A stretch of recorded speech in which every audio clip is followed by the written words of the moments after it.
السلام علیکم ورحمۃ اللہ وبرکاتہ۔ کیسے ہیں ساتھیوں آپ لوگ؟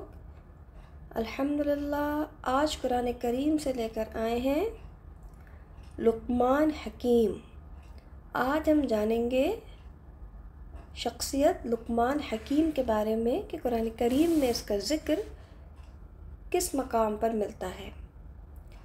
آئیے شروع کرتے ہیں۔ اعوذ باللہ من الشیطان الرجیم، بسم اللہ الرحمن الرحیم۔ رب اشرح لی صدری ویسر لی امری واحلل عقدۃ من لسانی یفقہوا قولی ربی زدنی علما۔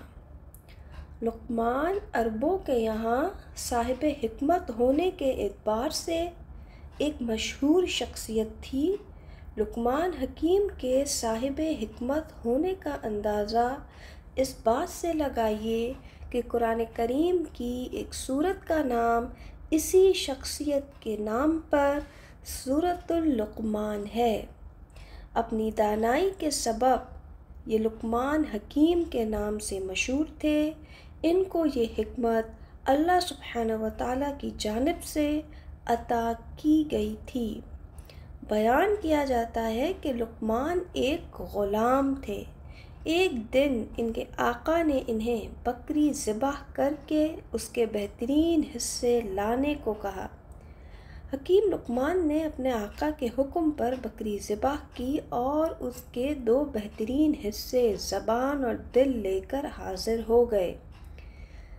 پھر کہا بکری کے 2 بدترین حصے نکال کر لاؤ۔ لقمان حکیم پھر دوبارہ زبان اور دل نکال کر حاضر خدمت ہوئے۔ آقا نے دریافت کیا کہ یہ کیا بات ہوئی کہ بہترین بھی زبان اور دل اور بدترین بھی زبان اور دل؟ لقمان حکیم نے کہا یہ 2 نعمتیں ایسی ہیں کہ اگر ان کو صحیح طور پر استعمال کیا جائے تو بہت اچھی، اور اگر یہ دونوں بگڑ جائیں تو پھر سب کچھ ہی بگڑ گیا۔ حکمت کا پہلا سبق شکر گزاری ہے، اور شکر گزاری یہ ہے کہ اعتراف نعمت اور اظہار نعمت، یعنی جو نعمت اللہ نے آپ کو دی ہے اس کا اعتراف کرنا، اور اظہار نعمت یہ ہے کہ آپ کی شخصیت سے نعمت کا اظہار بھی ہو۔ اگر اللہ نے آپ کو نوازا ہے تو فقیرانہ عالم نہ ہو، اچھے کپڑے ہوں، اچھی سواری ہو۔ سورۃ اللقمان، بسم اللہ الرحمن الرحیم۔ وَلَقَدْ آتَيْنَا لُقْمَانَ الْحِكْمَةَ، اور ہم نے یقیناً لقمان کو حکمت دی تھی، اور حکمت کیا تھی؟ أَنِ اشْكُرْ لِلَّهِ، کہ تو اللہ کا شکر کر۔ ہر شکر کرنے والا اپنے ہی نفع کے لیے شکر کرتا ہے۔ جو بھی ناشکری کرے وہ جان لے کہ اللہ تعالیٰ بے نیاز اور تعریفوں والا ہے۔ دنیا میں انسان کے سب سے زیادہ خیرخواہ والدین ہوتے ہیں۔ والدین ہمیشہ اپنی اولاد کے لیے بہتر سے بہترین چاہتے ہیں۔ قرآن کریم لقمان حکیم کی اپنے بیٹے کو کی گئی نصیحتیں بیان کرتا ہے۔ ایسی نصیحت جو صرف لقمان حکیم کے بچے کے لیے نہیں بلکہ کائنات کے ہر بچے کے لیے برکت کا دروازہ ہے۔ تو اس میں پہلی نصیحت جو ہے وہ توحید کی نصیحت ہے۔ اور جب لقمان نے کہا، کس سے کہا؟ اپنے بیٹے سے کہا کہ میرے پیارے بچے، یا بنیہ، اللہ کے ساتھ شریک نہ کرنا، لا تشرک باللہ ان الشرک لظلم عظیم، اللہ کے ساتھ شریک نہ کرنا، بے شک شرک بڑا بھاری ظلم ہے۔ اور دوسری نصیحت کیا ہے؟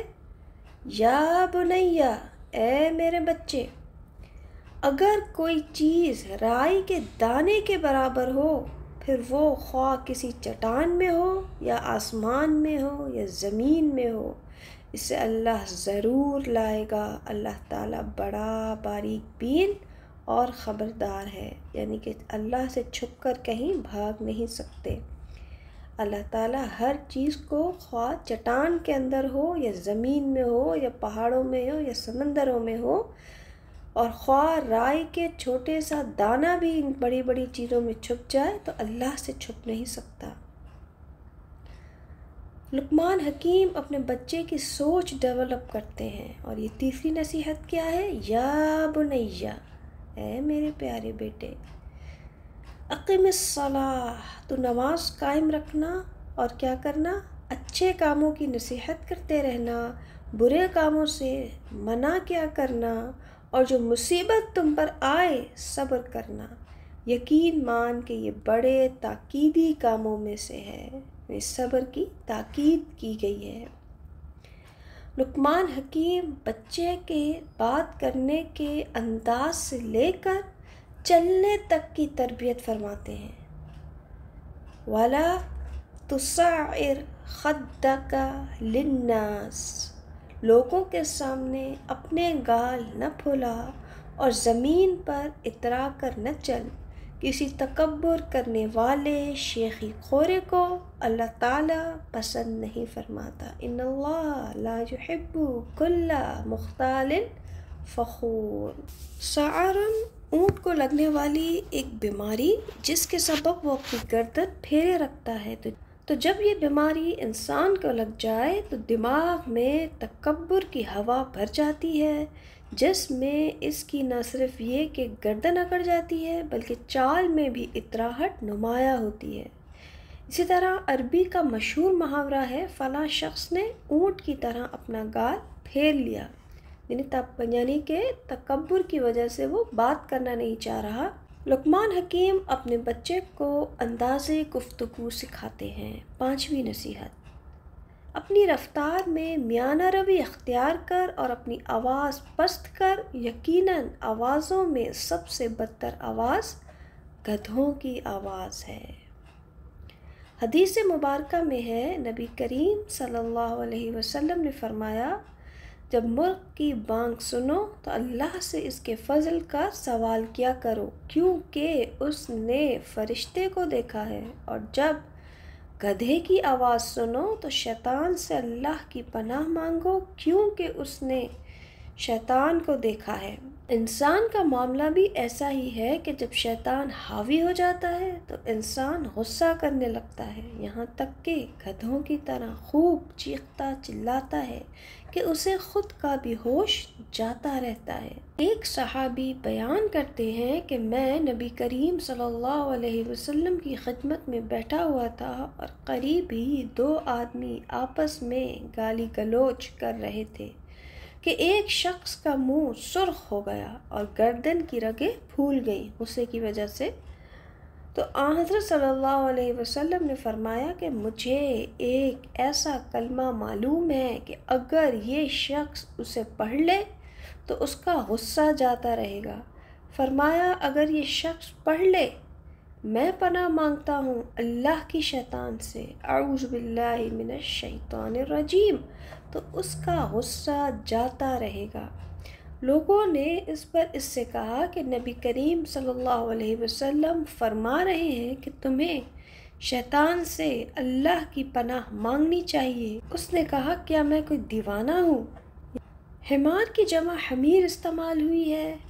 اس کی ایک دلچسپ وجہ یہ بیان کی جاتی ہے کہ بہت سارے گدھے مل کر چلانا شروع ہو جائیں تو پھر ماحول بہت خراب ہو جاتا ہے۔ سمجھانا یہ مقصود ہے کہ جب کوئی چیخے تو سامنے چیخ کا جواب چیخ کر نہ دو، گویا گدھوں کی مجلس جمی ہے۔ جی ساتھیو، الحمدللہ امید کرتی ہوں آج کا ٹاپک آپ کو پسند آیا ہوگا۔ اگلے آنے والے نئے ٹاپک تک کے لیے مجھے اجازت دیجیے۔ اپنا بہت خیال رکھیے گا۔ سبحانک اللہم و بحمدک نستغفرک و نتوب الیک۔ السلام علیکم ورحمۃ اللہ وبرکاتہ۔